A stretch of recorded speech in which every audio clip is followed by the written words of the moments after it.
Hey everyone. Hi. This is gonna be weird. Hey guys, how's it going? My name is Justin. Mark, I think I heard a Mark. Mark. Oh, there you are. And you're watching and are listening to episode 366 of DangIT Prodcast. If you didn't catch the live stream of this, there's a reason. We're not doing a live stream right now. I just checked The new like Reddit literally glitch. last minute, and absolute dookie the internet upload speed. So I figured we should just go ahead and do a recording on that one. So this completely The new Reddit glitch, isn't it? it's unfortunate because obviously we've been doing this like for a while, but now this is not even a live like episode. But it's whatever. It is what it is. Um, so yeah, no, I figured then that the whole dynamic of trying to figure out whether Twitch or YouTube is working for podcasts don't even apply in this scenario. Internet just kind of sucks. But not really much I can do. I've already talked about the whole upgrading internet. That's not gonna happen. Not anytime soon anyway. So it is what it is. But Mark, how are you doing? I'm doing good. Any like recent events happen? Outside of the wedding that I was at last week, not too much. That's good though. For those who weren't hearing me in the chat the last time, because I was in the Twitch chat because I wasn't there because my little sister was getting married. And congrats, by the way. Thank you, thank you. Was a good time, good time. Nice ceremony, then a nice little party afterwards. Nice. How big was that gathering then? I want to say wasn't I don't think it was 100. It might have been like 75, 80 people. All right, that's a fair number actually. Honestly, Oh yeah. we're getting to a point where it's starting to become much more acceptable to have more group gatherings happen. So it is Oh what it yeah, when is. people are vaccinated, of course. This is true. Yeah. I was going to talk about how the return to the gym yesterday was riddled with people without mask, but I wasn't really too bothered by that. But it felt weird as a person, like one of the few, like out there who are like wearing masks still. But I would say that like everything was pretty much okay over there too. Uh, So I know that last time I talked a little bit about Loki episode 2, but not like in full, right? It was just kind of like a take on it where it's like, oh shoot, what happened like last time? It was really just it was just been kind really of good. getting episode 2 was kind of like getting into the swing of things of Loki setting himself up as part of the TVA, but then like the end of the episode, he Twist. trails off. He branches off just so he can chase after the other variant. So now The other episode 3. Loki. Right. So I never really like went into detail about that one, but I really do like that one because it was just showing what I guess I should like have this like quick tangent about like Loki is that it's so interesting how he is. Well, first of all, Loki's extremely intelligent, but he doesn't come Very. off as someone who works hard for it, right? Or is that Kind of me? just weasels his way into it. It's more like he just seems naturally gifted as like a god of mischief, but at the same time, like He's a weasel, a trickster. yeah, he's a trickster. But then, as far as him with this like overt plan to literally take over TVA, it shows him in the beginning of episode 2, literally just going through the books and literally reading everything he could possibly like go through and tolerate. And after that, he gets assigned to be partnered up with Mobius to investigate one of the more recent crime scenes from the other variant Loki. And to that, it's interesting to see how he already has an alternative motive, and he's still trying to like tweak things to his own interest. So the whole like stalling for time, for example, but also trying to get Mobius to trust him or get him to agree on something, which is to meet the timekeepers like early. So it's interesting. I like that Loki doesn't fully turn over, but he's still like a very likable character. Is honestly, I'm wondering if he really does have ulterior motives or if he's just trying to be Loki. Because he Hmm. gives off the thing like, well, yes, I want to meet the timekeepers. I'm not going to say why, but I want to meet them. Yeah. But he doesn't come off. He doesn't seem like he wants to hurt them. I don't think he. Nah, it's not. It's definitely not a hurt thing. It's more of a. I want to be in a higher place of power. I want more control. I know that he literally by the end of episode 1, he's completely broken down. Like the whole like character arc from like Thor 1 Yeah, to he saw Ragnarok all of his has memories. been like cut down to a single episode. Yeah, him seeing all his memories and the Infinity Stones, all of that put everything into perspective, and he was finally like the other Loki. Yeah, it's such an interesting dynamic because of the fact that the show and the movies exist, and now we have a what if take, but it's actually happening where we have a Loki variant like having experienced all this stuff or learning about that kind of stuff, and so like his entire like character kind of breaks down and is being built up again. Um, Mhm. so I all I can really say is like it's super interesting to see how he's he's quickly like kind of changed, but he's still trying to gain some sort of control. Is what I'm starting to pick up from this one. I think it's because he knows that helping them out is the only way he can maybe work out a deal to where he can go Yeah, back. yeah, that's what I'm thinking too. Because this Loki now just exists outside of like his timeline, and you know, there's a possibility where he could be like, oh, you know, we may there is the alternative like situation where he could just become like part of the TVA and like build a life that way, but it's strange now because in episode 3 it reveals something like important, which we'll definitely go into in just a few. Timekeeper's got some splaining to do. Hmm. And you know that does kind of make sense because like the timekeepers, they are a higher You would power, but assume, right? they're not the ultimatum. They're just They they're only just control, time. yeah, they're literally just farm keepers.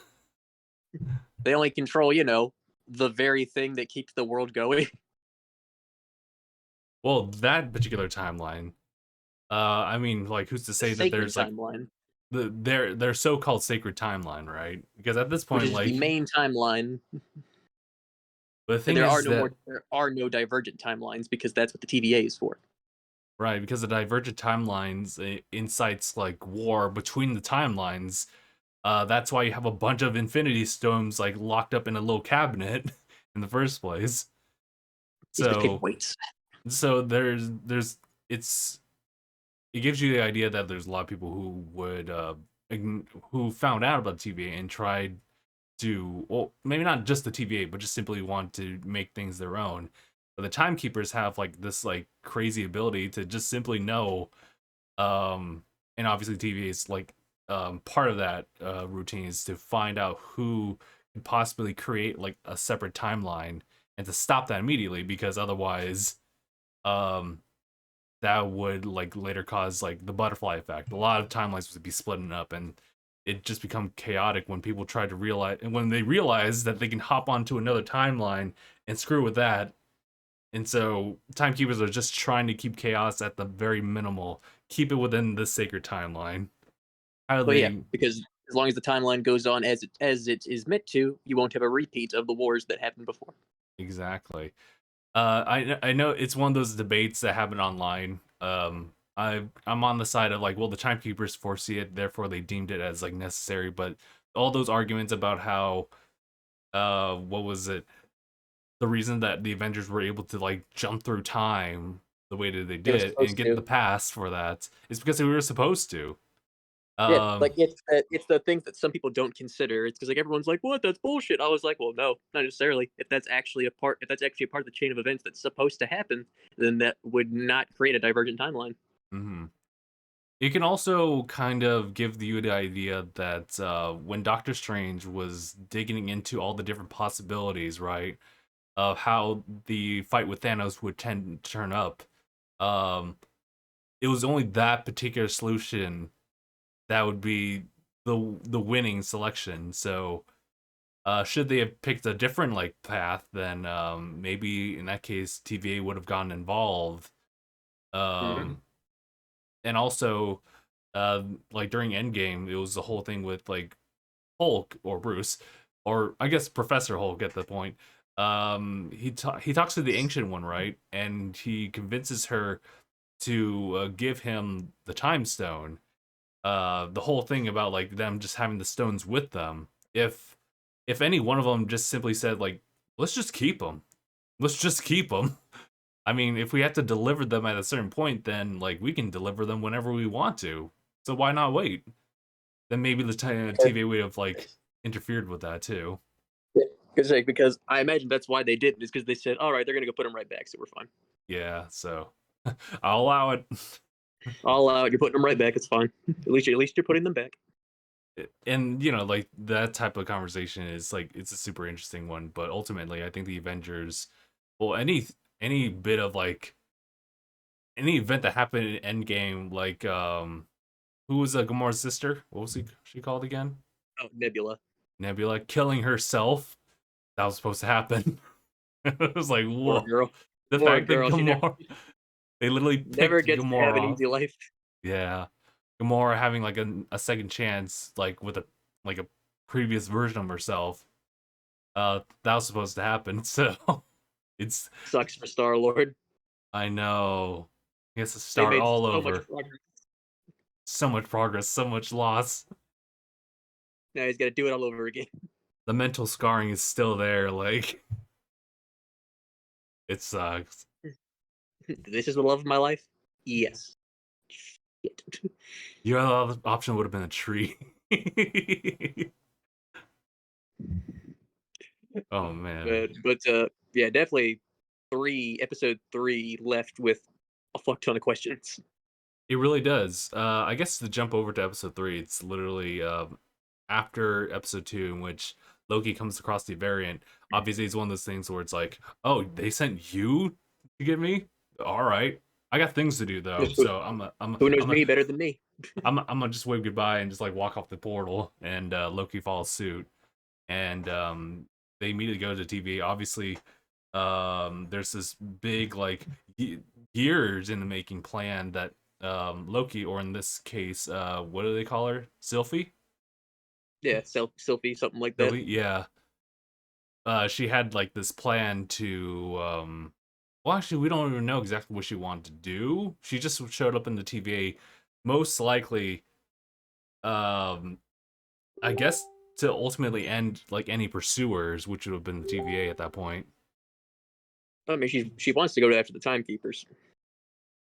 Yeah, she wants to go after the timekeepers, but Loki's trying to do the same thing too. So he's trying to recruit her into his cause, but obviously, like these two are trying to outwit each other, but also try to overpower each other, and it makes a really interesting dynamic of them going head to head, but not really giving any way towards the other.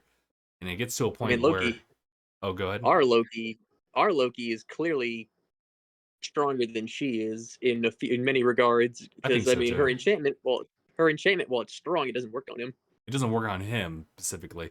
The only reason that he, Strong mind. yeah, yes, but the only reason that she had like an upper hand in episode 2 was simply because she already laid everything out. He was literally walking into her trap. So I mean, Batman style. who's? Oh yeah, um, the whole Randy bit. I already missed Randy. I already missed Randy. Randy, Randy. Which it's super interesting. Like when things start to calm down, ultimately they reach like an impasse because they find themselves in one of the doomed timelines, or not doomed timelines, but just like doomed events. Yeah, And doomsday events and disasters. yeah, and the only way for them to return back to a different time period is literally like inaccessible to them because they need the power to recharge the whatchamacallits.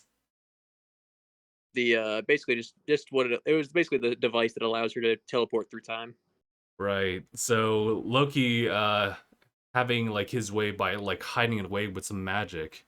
And the fact is Trickster. that yes, but he still can't like go back with her because it's just they need power. So here they are just roaming around like on this planet for like a roughly 12 hours, and near the end of it it kind of just drops you in a like like a situation where we don't know what's gonna happen. They might just die, unless maybe the timekeepers themselves intervene. I don't know, or someone finds them specifically. I was thinking because they're in the future, so it's not going to work. But if it was in the past, that he's still Loki. If it was in the past, he could still say Heimdall. Oh yeah, you're right. I didn't consider If he was that. in the past, he could just call on Heimdall, who could open the door. He could open the Bifrost and just get them out of there. Yeah. Or like in another case, it would have been like Thor who would be able to like reach him, but that's a different timeline too. Unless I don't know, like those gods live a very long time, so Oh yeah, but like as we saw, the only Asgardians who survive. Actually, Thor was the sole surviving yeah. Asgardian in that one. And he's the only one who has access to the Bifrost like at will. So I mean, this might be a bit of a stretch, especially now, but like the only person who could save like Loki and Sylvie right now is an older Thor, which would cause a lot of like interesting dynamics there too. So actually, That yeah, I'd would be hope interesting as hell. that'd be really interesting. But of course, like the Loki we know currently doesn't know that like Thor has that power, so He does know that he and Thor made up, he does know that, yeah. So and he saw his face. He was gonna cry when he saw he and Thor were getting along better. He was like, "I love you, man."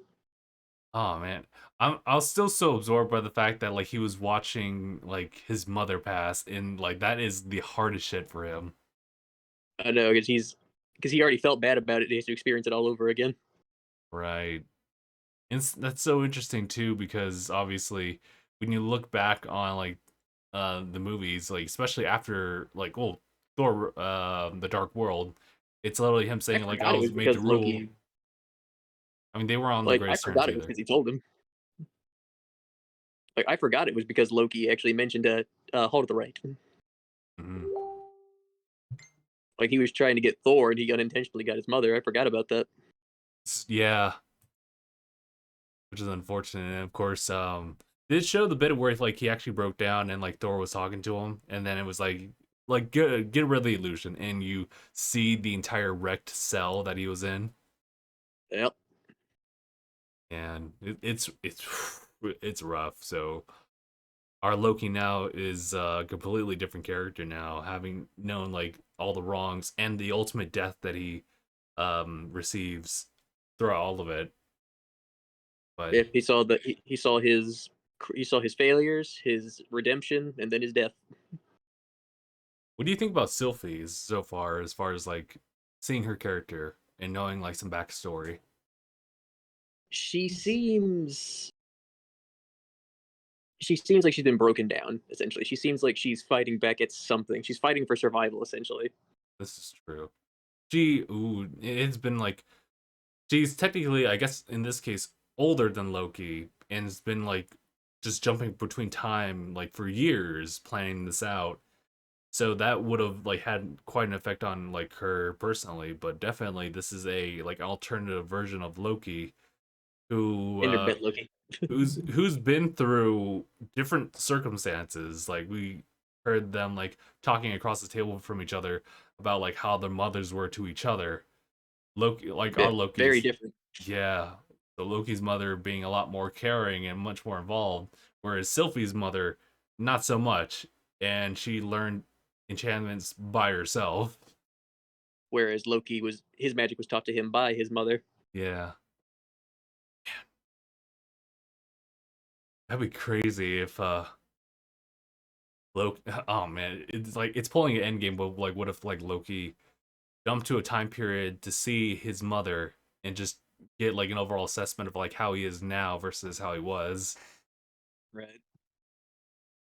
Because I remember when Thor went through that and talked to his mother, she kind of already knew. I mean, obviously the whole whatchamacallit it where it's like, Eat a salad. wait, what was that? Where she tells him eat a salad. Oh yeah, I love you. Eat a salad. I just love how she started cracking in on his weight. I was like, oh my god. What'd you call herself though? Where it was just like, I don't know what you're talking about. I'm the same Thor, and she was like, I forget, like did she say like I'm a sorceress, dear? Like like there's no getting around that. I'm a sorceress, dear. I'm not Weight Watchers. Something She like didn't that. say that, but it might as well have been that. Yeah. The fact is, yeah, Oh man. I think that like if Loki actually visited her, she'd also know that too. Where it's like there's something off Hey, about you. something's different. Hmm. Not only that, I didn't remember that. Thor brought Mjolnir back from the future. He did. But of course, like Steve had to go back and return everything, including the hammer. Wait, did he have to return Mjolnir? He did, yes. It did? He did. So remember, near the end, like this is like immediately sometime or immediately after Tony's funeral, they have the like the little tiny portal, right? Um, they give the briefcase of like Power Stones, and as Captain America at that point, that's Steve. He walks on the portal, and like right at his side down there is Mjolnir, like just Oh, sitting you're right. I down. remember now. Yeah, he I picks it remember up, and now. it's like, okay, here we go. Did So one time Steve got to be selfish? The one time. yeah, the Typekeeper said, "I'll allow it." He said, "They said this man has been selfless his entire time. He gets a break." I would love if the Timekeepers actually had that type of personality to them, where it's not like them being absolutely like monotonic, absolutely just nothing I'm but is this. rational. They actually just have like some character input. They have some personality. And one of them was just like, personally, I wouldn't want Steve to be like messing around with his old lover's like granddaughter, so I'm gonna just have him go back. What say you, you fellas? We ain't you about right. that. Let's do it. Another. I love that bit with Loki. He's loosened up. I think he was singing Asgardian songs because it sounded like Norse. Yeah, most likely. And I actually really do like that bit because it really just shows like he isn't like Asgardian, but he is Asgardian, Oh yeah, because he was raised in Asgard.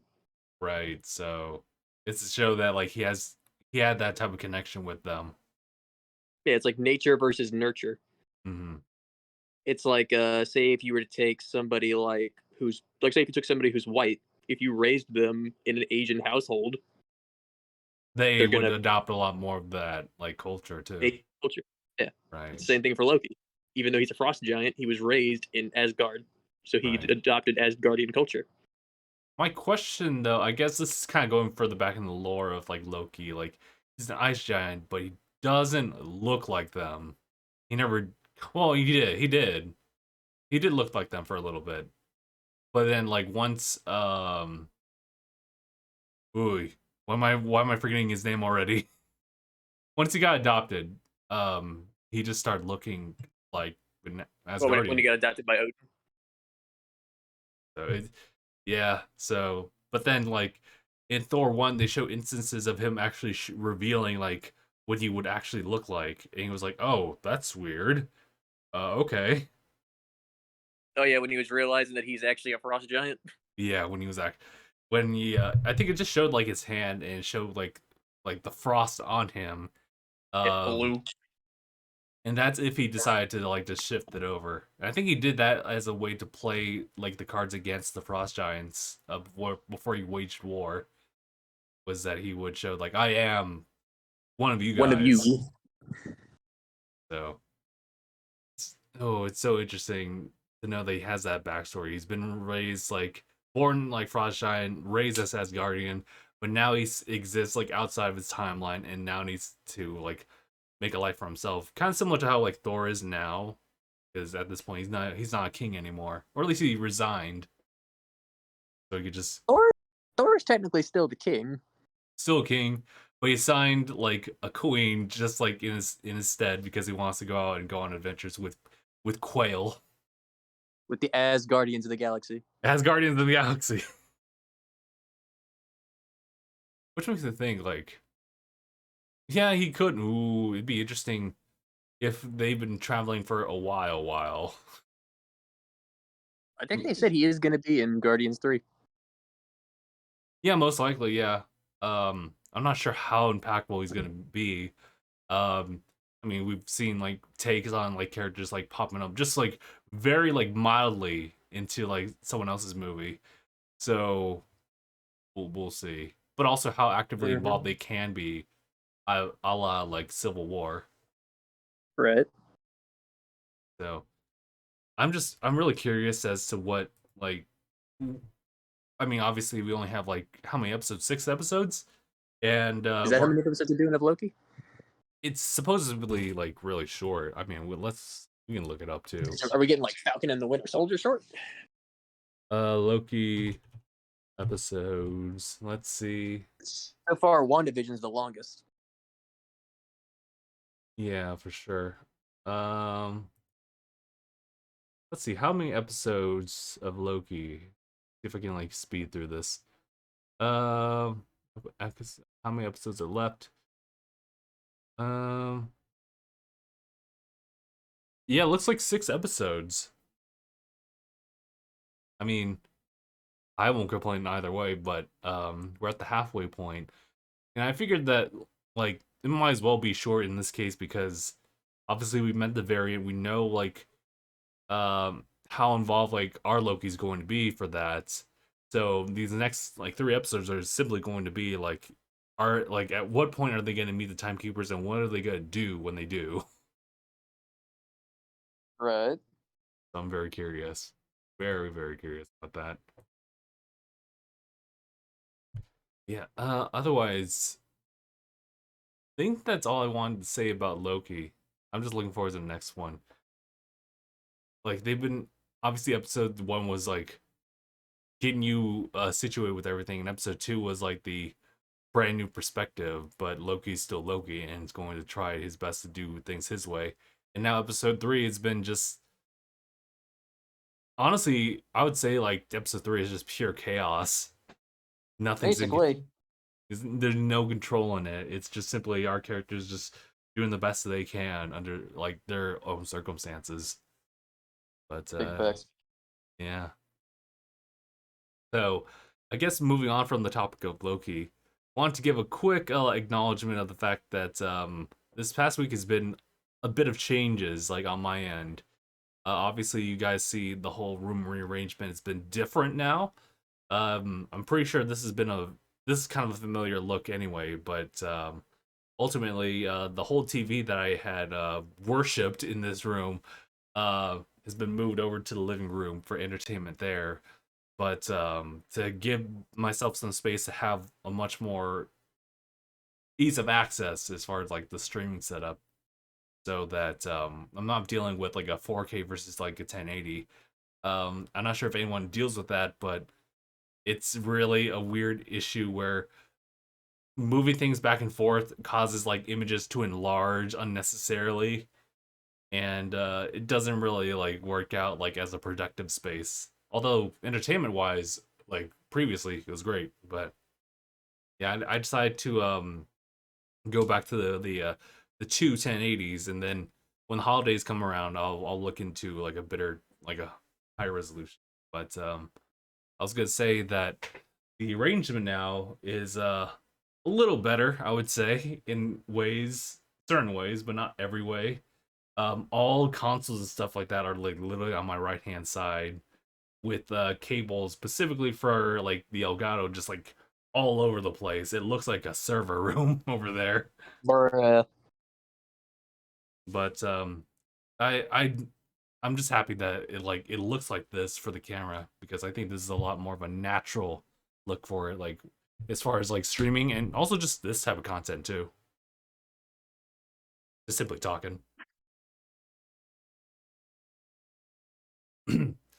But aside from that, the haircut from yesterday. Also, I went to the gym, and I'm happy that I decided to like go forward with that because one of my issues is that like I want to do it, but also make it like a consistent thing because obviously like if you go the one time, it doesn't really make a difference, like overall, if you just stop. So I have been trying to figure out like where can I fit like the gym in my current schedule things, like on the weekdays and everything like that. Ultimately, I'd probably have to wake up earlier, and I'm kind of opposed to that, but we'll see. We shall all see. We will see. But moving on from that, Mark, is there any games that you're currently playing right now? Uh, Currently, I mean, I'd love to be playing Scarlet Nexus right now, but I don't have it at the moment. Right. Other than that, I've been playing Battlefield 4 and the new expansion for Sea of Thieves. That's about it. Nice. Now we were talking about like the expansion of not just Sea of Thieves, but Battlefield 4 specifically because of the hype that's coming in from like 2042. Oh, So absolutely. a lot of people are just jumping in on 4 specifically because of the modern aspects of weaponry there. So much so that you were telling me that the servers were expanded because of like a huge influx of players coming in during this time. Well, absolutely. Like there was just such a huge number of players that were so hyped from freaking 2042's reveal that they absolutely had to go and play Battlefield 4. That's crazy. This reminds me of the whole take on what was it? I think Xbox like or no, Halo 2 servers shutting down, right? And Mm-hmm. at the time, and there was a like a fair number of like very passionate like Halo 2 players who literally kept like the servers going by just keeping that like on play for how many months? Maybe even a year or something like that. It's crazy, but that does speak volumes like for a game, and I think that's very Oh yeah. important too. Shows your support.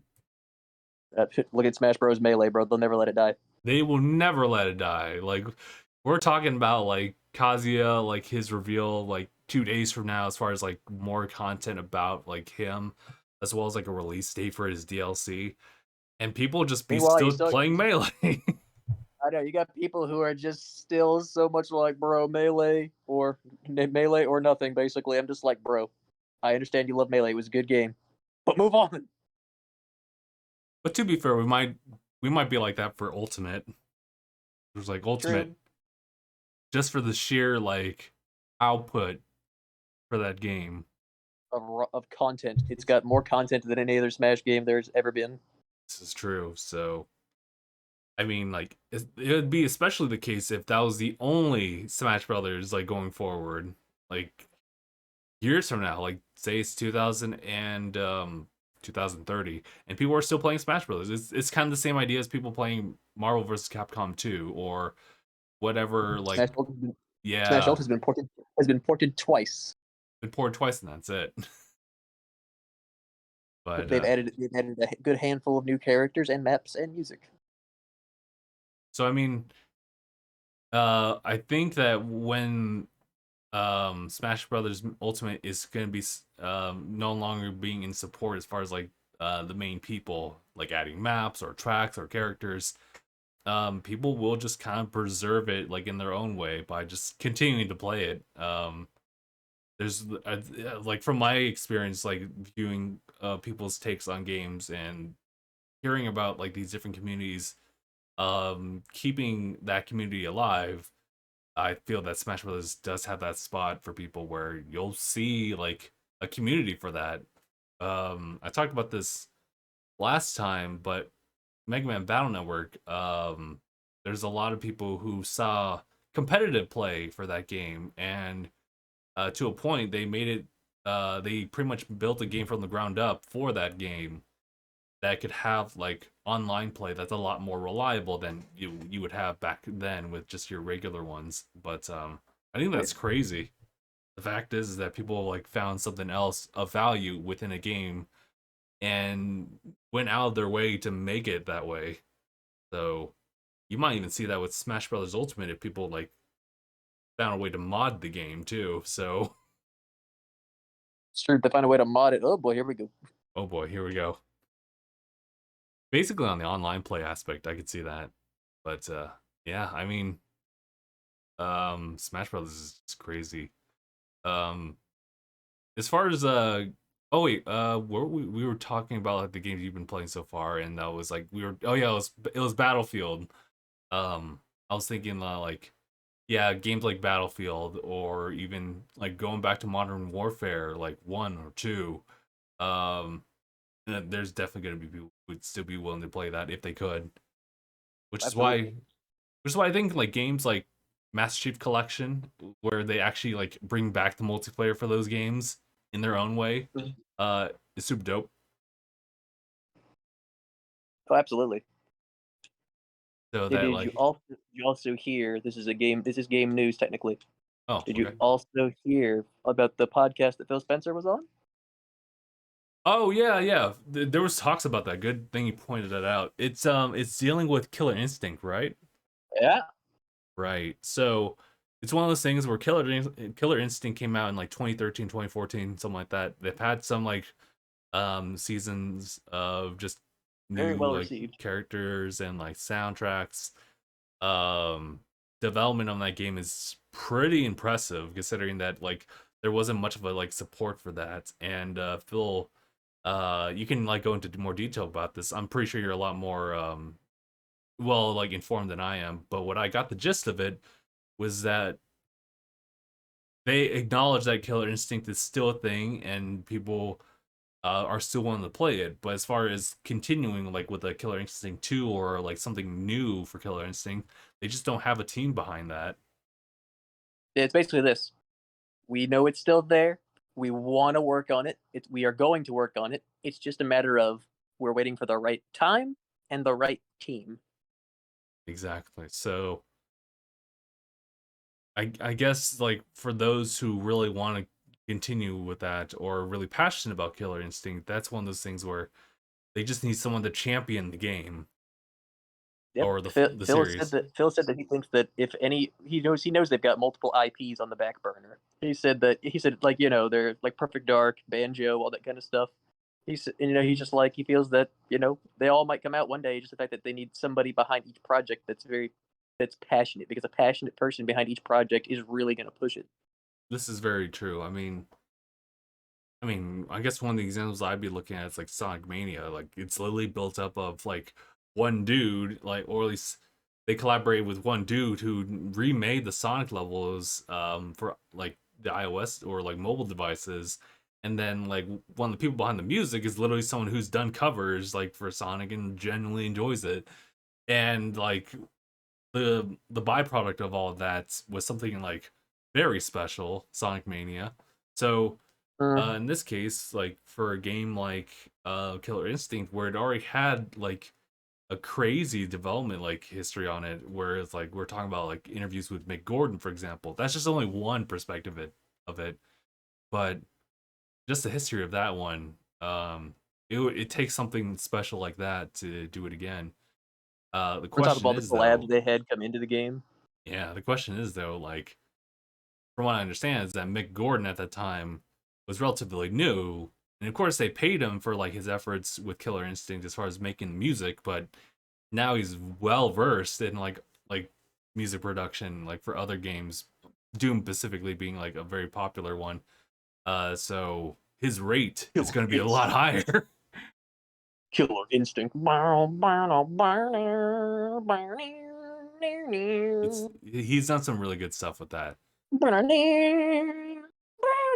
and I would say that like honestly, you should just bring back Mick Gordon, but the whole situation with like him working with like ID or Bethesda, whichever one like specifically had to talk to him or engage with him when it came to like the production of Doom Eternal and stuff like that. That's kind of like that's a little messy, and I don't know if him being hired in like through Microsoft to work on Killer Instinct or whoever would be working on that game.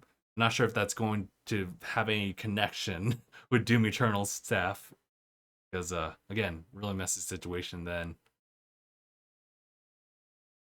Oh, fact is, absolutely. It's also just a matter of Microsoft is looking to expand their first person studio, or not first person, but their first party studios. yeah.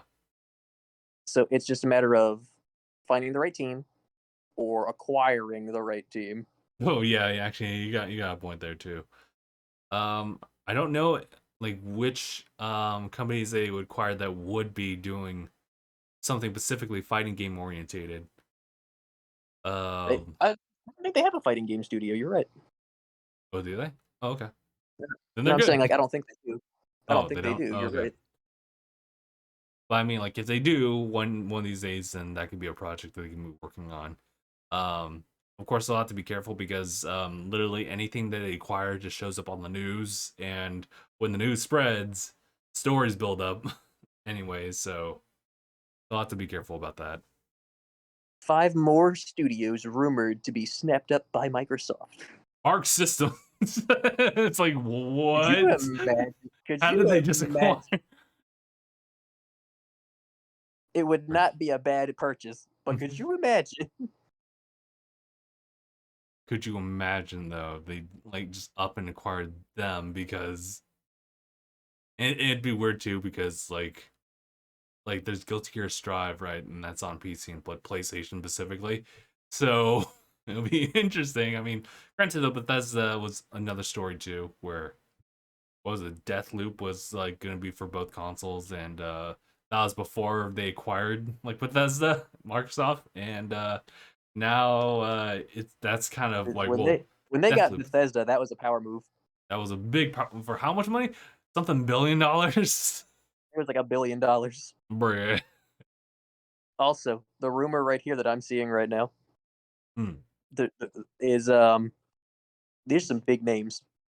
One, IO Interactive, which is they're best known for Hitman, Oh, okay, okay, along with Square Enix worked on it as well. But the yeah. other, which I could definitely see and would love to see the return of the studio, Crytek. Crytek sounds familiar. They did the Crisis series Ah, yes, okay. No, that kind of and makes the first sense. Far Cry game. In the first Far Cry game. Ooh, okay. And this is where I'm like, okay, I could believe IO, I could believe Crytek, but What? NetherRealm and Rocksteady. That's that's interesting. If they were to acquire NetherRealm and Rocksteady, I would lose my shit. That's a pretty huge power move within Like this is just itself. rumors, of course. No one take Right. this for real. But in terms of, I could see Interactive sounds about right. Crytek sounds about right. They also mentioned Avalanche, who's known for um, who have like Mad Max and the Just Cause series under their belts. Oh, that's true. They also worked with ID Software on Rage 2. Oh, okay. So I mean, Avalanche I could also see. So Avalanche, Interactive, and Crytek, those all sound realistic. Hmm. NetherRealm and Rocksteady, I don't know about that. I mean, we'll see. I mean, like we're seeing announcement for games, but that doesn't mean they'll stop trying to acquire other companies. We'll And see. I mean, honestly, I would normally feel a certain way Hmm. about. I would normally feel a certain way about a company trying to acquire all these companies, Yeah. like in terms of like merging with them and then just them just becoming a part, them just not even being their own studio anymore, just being a part of this big studio. But because Microsoft's taking them under the wing and allowing them to still work on everything, I Hmm. like that a lot. This is true. I mean, like it just has their branding on it in the sense of like they're under us, but they can just do what they need to do. Whatever they want. Right. I think that's a smart move on their part too, just so they can those companies can like develop the game like the way that they wanted to vision because that's honestly the best way. It just so happens to have the Xbox branding on it. Right. Also, interesting thing here. Did you know that? Do you know what Xbox's fastest growing market is right now? Like where it is? Yeah, I believe you were saying this was in Japan, It is. so that's good. I mean, you're just reaching out to like a different audience. It's the idea of like JRPGs or anime specifically, just kind of like moving over to the West and becoming popular there. Now we're seeing kind of the other way around. I don't know which type of game genres or anything like that, but that's really We good. started adding a lot more of those too. the Xbox, and ever since then, I think that yes, we have been getting more of the attention of the Eastern fan base, and as someone, as people who enjoy Eastern content like anime and stuff like that, Eastern JRPGs. content like anime. I mean, you're Well, right, but Eastern yeah. content, it comes from the East. We enjoy that kind of content. We enjoy anime. We enjoy JRPGs. We enjoy all that kind of stuff. Mhm. And I think that's what Microsoft realized is that the not just the PlayStation side, the Xbox side has a lot of those fans, and that's when Phil said, "Okay, I see that. I'm gonna go to Japan. I'm gonna make some talks. We're gonna start marketing more over there," and they got it. Yeah, that's really good. And as a result, like us as the consumers get to have access to like more JRPGs like on Xbox's side. Or it's no longer like, I mean, I wouldn't say it's no longer because we're still seeing some exclusivity here and there, like PlayStation only, for example. Of I mean, you're gonna hate me when I say it. Final Fantasy 16, uh, Pain. pain, but also just that's kind of just a common trope.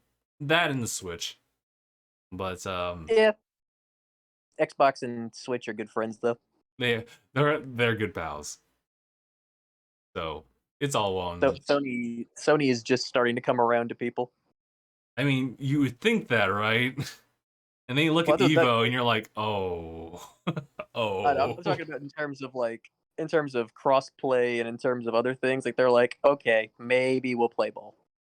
yeah. But they're also just like by that alone, it just feels kind of weird on their end. Like I think Sony's I think Sony's getting a little too big for their britches, if you know what I mean. I think they kind of had the right to do that because they've been running like if we're just talking about like just the gaming side of things, they have like their exclusives. They've been preaching about their exclusives, and it's actually kind of shown in the progress. I mean, uh, Yeah, and I would say that a lot of their games that are like that do kind of end up they're different, but I would say it's a similar model. oh, what do you mean? Well, let's look at the perspectives you play from with Horizon Zero Dawn, the Horizon, Sure. or from God of War, or from Hmm. Uncharted, or from Last of Us. They are all from a third-person perspective. They are all from a cinematic perspective. They are all from an adventure perspective. This is true. Yeah. Like they are all incredibly different and all good in their own right. Don't get me wrong; Hmm. they're all good games, all worthy of praise. But I will say that I have noticed, without a doubt, they do all kind of follow a similar formula. And that similar formula would just be like a third person perspective, like of the game so Along far. with being adventure, along with being very cinematic. So I mean, like, yeah, as you're saying, we have like Rise Zero Dawn. Before it moved over, well, I guess technically speaking, like, I'm not sure if we can include them. Like, if we were talking about like a time and place, like in the past, then yeah, like Horizon Zero Dawn, Days Gone, Death Stranding, all of those three are going to PC. Uncharted 4 is going to be part of PC, but let's just, for the sake of the example, just keep going building with that. God of War, and then recently Ratchet and Clank, but also Spider Man, they are all third person, and there's some that just kind of focus on like the action. There's also ones that do open world stuff. So I do see its Dude, similarity. I don't know what happened with Sony's big their big fucking first person shooter. I don't know why they stopped. Killzone. Yeah, Killzone was good. I don't know why they stopped it. Who's the team behind that? That might be something. It was Gorilla. Gorilla. Oh, huh. You think that Guerrilla may Games. They well, were behind it. ooh, because I obviously like Gorilla wants to kind of continue working on Horizon 2 and just keep building up on that. I understand if they want to put all their resources into that, but unless they said like they made a statement that we're not continuing Killzone, they might jump into Killzone at some point later on after the fact. They should because I mean that was honestly that was one of the launch titles. I think that was the launch title for the PS4. Yeah, or was it PS4 or was it PlayStation 3? I mean, it was there for PlayStation 3, but for Oh, yeah, 4? I'm saying like the one that was it was Killzone Shadowfall. That was the one that was the big Oh, okay. launch, and that's Okay. where I was thinking I was like, because like I said, all this to do now is the third person action adventures cinematic, and that's cool. I like those games. It's really cool. but I feel like they're losing in terms of variety. This is true. Well, I could see that. I think that bringing People want Knack Killzone too. would be really dope for fans of like the game, but because of like the popularity of a first person shooter game, it would have to compete with like the new Battlefield and it would deal with like current Warzone. So Well, it doesn't it, have to. It can still to be its own thing.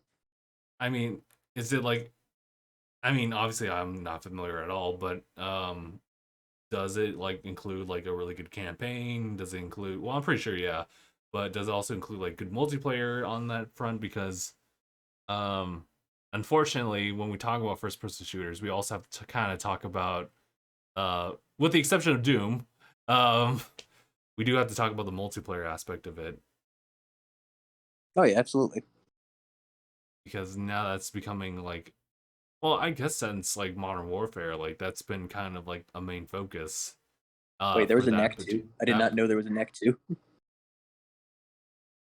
so I mean I don't know like I don't want to like have that type of mentality when it comes to like making a game whether it's like single player versus multiplayer one or the other breaks it um but it just seems go to hand in hand with each other when it comes to what people will go towards for multiplayer or for multiplayer it's a first person shooter versus like these other like PlayStation games which are for the most part they're all just like single player campaign stuff which Yeah, they uh don't really go for multiplayer. yeah those particularly don't go into multiplayer.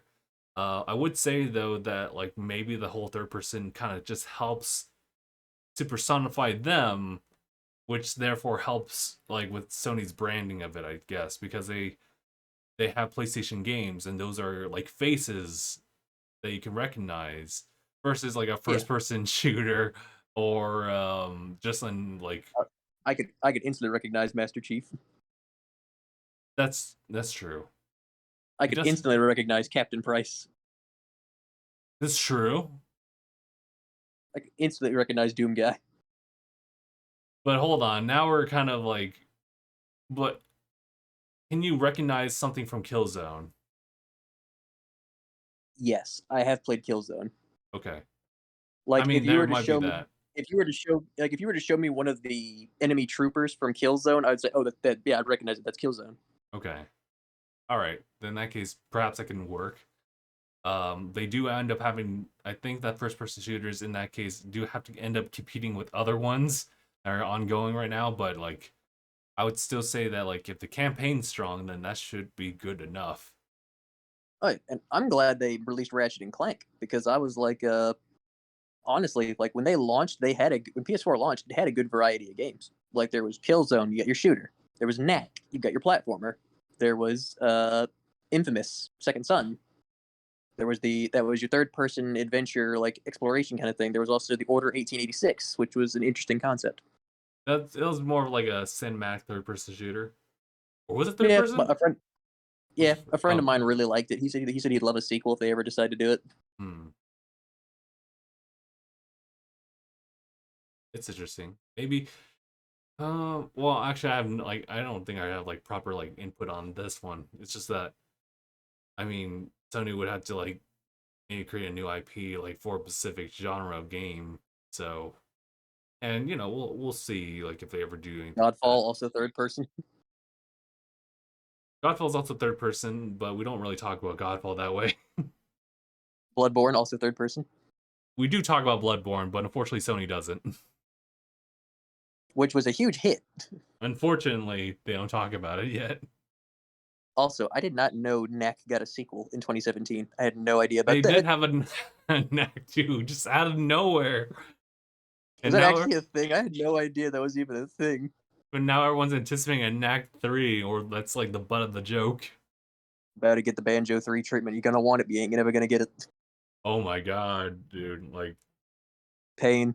that's the thing with like I feel like with Microsoft slash Xbox, they have like a lot of IPs they can really like revitalize and work with. And Sony's it's kind of harder to see because well, granted, I'm not even in that atmosphere or that ecosystem, so uh, like games like I mean, we are just talking about Killzone, but you were saying Infamous is, for example, like it's like, oh yeah, Which I'm surprised they let that one die. I was surprised about that. yeah, so it's like, why not lean towards that? But then again, like, granted, it's a different type of thing, but they were going to close down like PlayStation 3 and Vita like online shops, so there's that. Kind of gives you the idea of like where their mindset is as far as like old IPs, old games in general. It's like, I'm pretty sure no one like cares for Darkstalkers anymore, for example. I mean, I mean, here's what I'm gonna say because I want to say this and it needs to be said. Why did you let Sly die? I don't know why did Jack and Dax have to go. I mean, that's the thing. They have a lot of really good Yeah, old so old properties that they don't touch. yeah. So I mean, like obviously it's kind of based on like whatever like that team was deciding on or what they're currently working on, where they're at.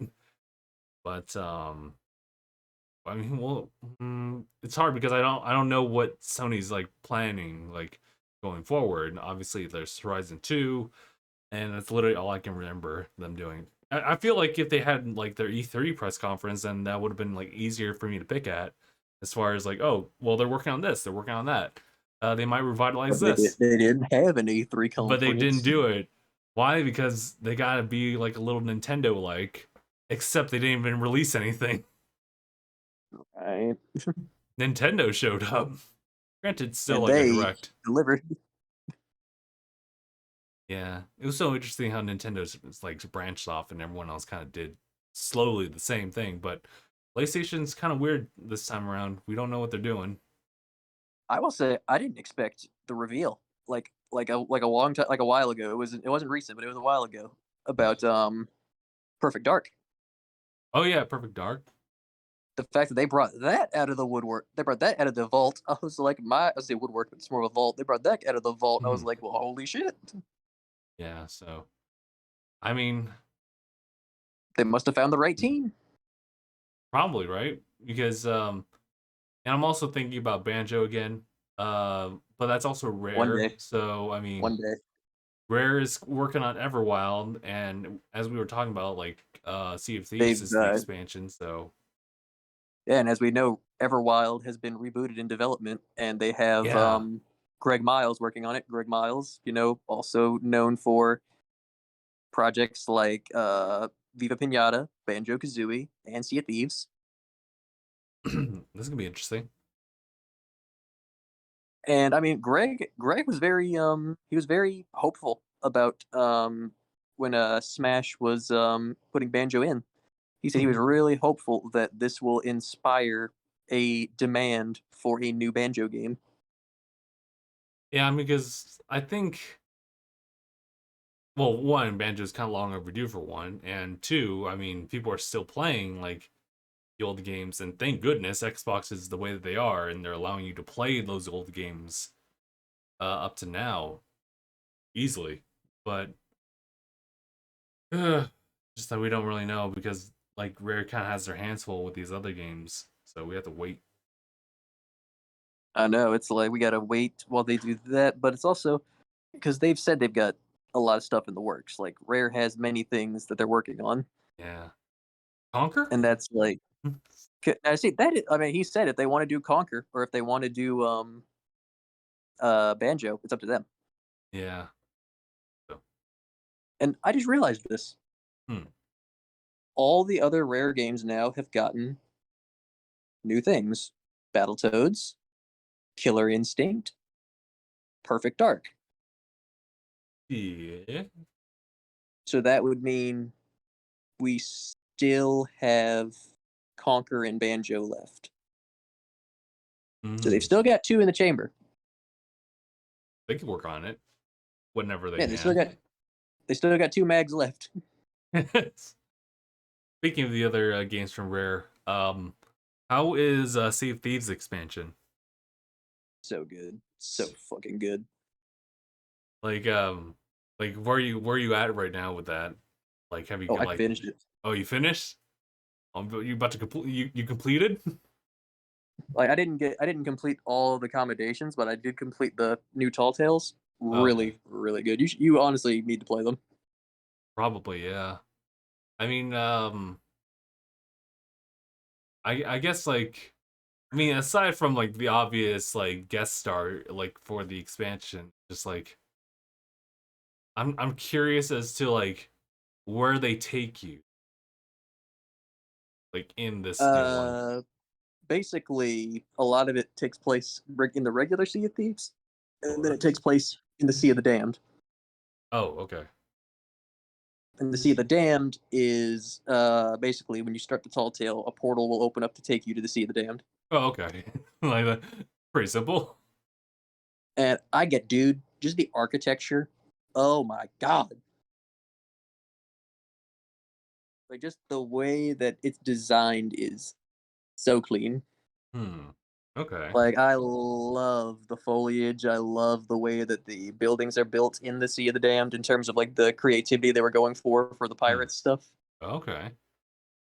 Oh my god, it's so good. And they brought back all the voice actors for all the pirates characters. Like we do have Johnny Depp in Sea of Thieves as Jack Sparrow. My God, dude. Like they got the real Johnny Depp. No real Johnny Depp to join in again. That's really That's my cool. dog. That's my dude. And of course, like there's a bunch of cool stuff they've did. Like okay, then. But basically, there's a whole lot to look at with that. Also, but in terms of like what I recommend playing it, absolutely. Absolutely. Honestly, like nowadays you're starting to see like Sea of Thieves as a physical game like being just on sale, but at the same time it's still on Game Pass. So I mean, it's definitely one of the heavier like advertised like games that you could play like when you have Game Pass for the first time. So it's a game that like anyone can like really just jump into because it is just like it's it's the seas, but there's also cosmetics. The game Oh yeah, there's seas, but there's also a ton of shit to do. there's a lot to do, but And with the new Tall Tales, you get a fresh thing to do, or you get a fresh perspective, you get a fresh everything. Honestly, yeah, not so much of the don't. entire lore of the game too. Oh yeah, and you can also the lore of the game is actually really good. And oh, ah, there was one fucking tall tale called Dark Brethren, and it shows Davy Jones with all the villains of the game. I was so confused about one of them because I was like, "Why are you here? Why are you What here? did I miss? I didn't hear anything about this. You were always a villain, always has been. Why?" Oh man. So I mean, there's definitely a lot more for Sea of Thieves than just simply like the face value of it. And yeah, I mean, even since like its initial release and playing it on like older Xbox like consoles, it looks great. The art style like carries itself extremely well to the point where it's like you could see this thing going on for a good number of years and you wouldn't even like complain about it. Um, so I mean, it's just one of those games that just has like such a long shelf life to it because of like the continual add-ons. The fact is that like it's the progression is it's totally up to you. Um, that's what's really great about it. Makes me wonder about like Everwild and stuff like that. What they're gonna do with that? Um, There's so much.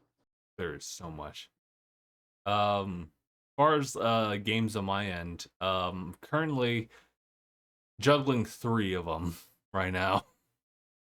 There's Metroid Samus Returns, just so I could like get myself prepared for what was it, Metroid Dread.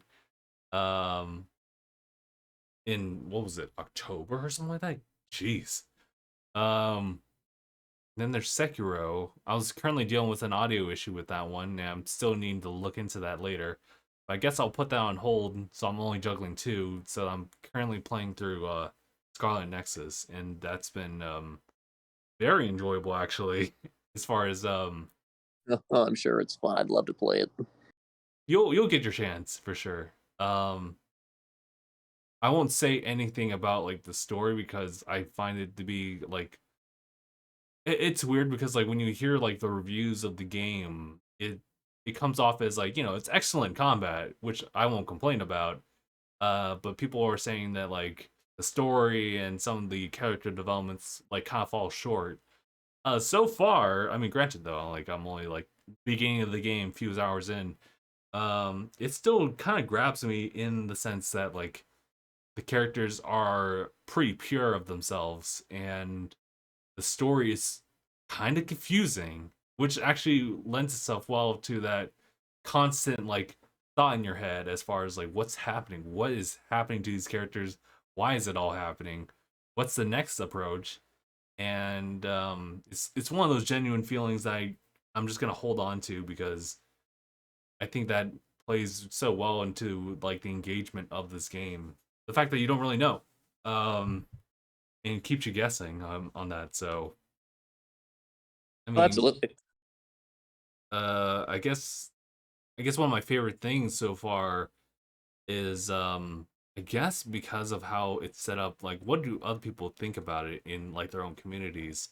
There's a Reddit on Scarlet Nexus as far as like There's people always a like subreddit for something. there's always a subreddit um of just how people are kind of approaching the game. There's a an anime for Scarlet Nexus that's being There premiered on is. Funimation and another like branching like company. Um, I'm very and interested to see what's going to happen. I'll say right now, it is the same story but just told differently. Um, but that's also pretty minimal. It's like looking at Final Fantasy VII and then Final Fantasy VII Remake. They follow the same progression. Aside from the big skeleton in the room for Remake being a sequel, technically, um, they're still relatively told the same way, just like presented differently. But they're doing an interesting thing. And granted, it's just a cosmetic thing, but the game is actually asking you to actually watch the episodes as they come out because they have like certain secret codes that you'll need to input into the game to get like a different cosmetic. And I just inputted one of them, and it's a very silly one, but it's also a nice welcoming one too. Oh, I see. But I know that I've started to like understand like my taste in like in this case an action JRPG.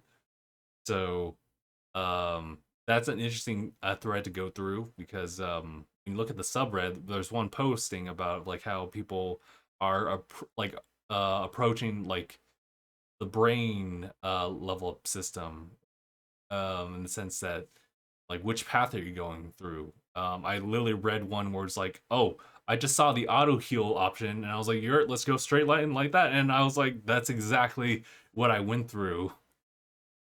I literally have not really touched any offensive things. It's all been like support stuff.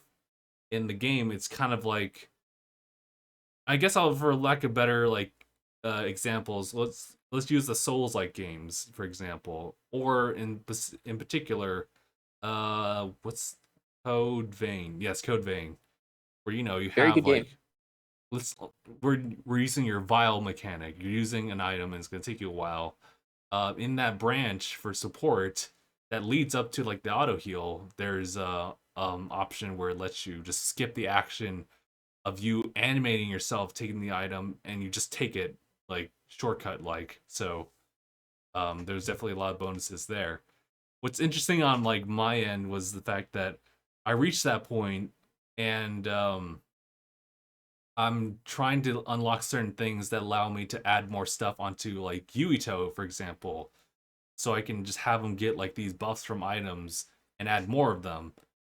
But I remember myself going through like this side quest where I have to like do this, what was it, a brain crush on this certain enemy. Brain crush being like you breaking like a character's or enemy's stance and you just auto kill them with an animation and stuff like that. and I find myself dealing more physical damage than I am breaking this stance. So my mind says like, okay, there's something in the far left that does like weapon does more damage to your like stance slash crush gauge. So I'm going that way. So now I'm like literally going like extreme ends on this like little roadmap that is your like brain tree stem like level up system.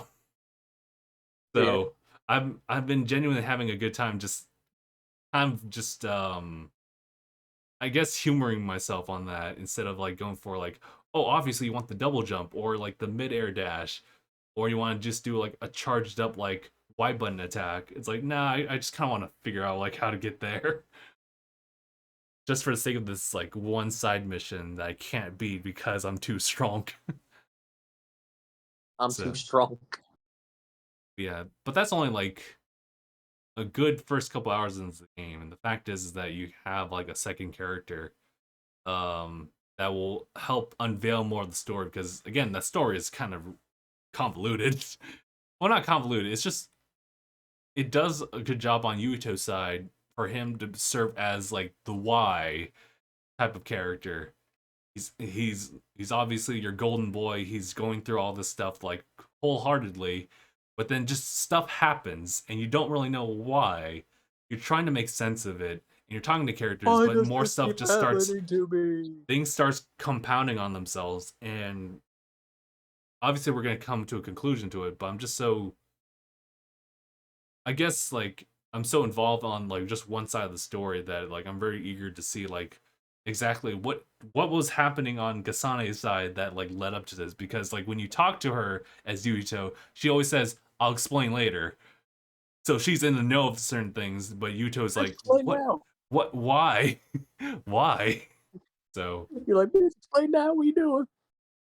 game's been doing a good job for my motivation too, just to keep me thinking about stuff. So it's great. So um I guess ultimately at the end of the day, I could just say like I pretty much 100% like recommend it now, and I hope that like with the success of Scarlet Nexus, that that particular team as well as Bandai Namco really take that into account for like future like games, whether it be Nexus 2 or it's entirely different type of IP. I would really hope that they learn this experience and really understand like what really like works with people because even though they have Tekken, for example, and they do have like Pac-Man, um, for all the limited knowledge I have, they also like I mean, granted, I don't know like how involved they are, but they have their name plastered on Sword Art, so I'm like, all right. I heard the third game wasn't that bad. I mean, I've only seen a review of it, so like one review, I heard so I heard I heard Alicization was not that bad. The game and the anime. I heard they were both decent. I only know that like Fatal Bullet was like the one that was like, okay, this is all right, but Yeah, Fatal Bullet was all right. It's just kind of hard to understand how to play, in my opinion. yeah. But I'm only going off of like the one review, and this is like from someone else's entire take on it. Like no like IGN or GameSpot. This is like literally an individual person like talking about it. So I'm looking at news on Bandai Namco on the Google, and new Gundam game being developed for esports? Question mark. really, because that'd be That's kind of what it dope. says. It says new Gundam game being developed for esports, but I'm gonna add my own question mark to that because I'm like, none. That's interesting. I mean, granted, I would have loved if Bandai Namco like released something like for their E3 that wasn't just dark pictures, but Dude, that was the they could have thing. revealed so many things. They could have like they could have talked about a couple things. I mean, I think they're also well, I mean, it's CyberConnect 2 that's involved with it, but the whole Demon Slayer game that's coming out in Oh, October yeah, as well. yeah, the Chronicles, yeah. Yeah. So I mean, like if they talked more about that, granted, I need to look back and see like if they were actually involved with that in any way. But games like that would have been great Yeah, to showcase. the Hinokami Chronicles, that would have been something to show at least. Yeah. So I don't know. That's why I was saying like whatchamacallit, I felt that E3 was was just passing, it was literally because Xbox and like the Switch were literally carrying the entirety of like E3 as far as like that just genuine like energy level. But unfortunately, all that time has come to pass already. So whatever gets announced later on is what's going to be announced later on. Uh, yeah. All right.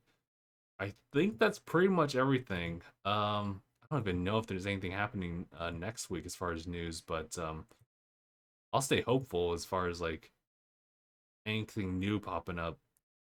Meantime, I'll just keep going through Skyline Nexus, and when I get like further in, and maybe hopefully clear like one of the characters' campaigns, then I'll let you know how things shake out without the spoilers, but just yeah. I am just surprised the fact that there's going to be a Gundam game for esports. Question mark though? Yeah, Yeah. that Maybe. that's not on the article. That's just me. Okay, yeah, for sure. One of those things where like, ooh, interesting. Because Gundam has a thing.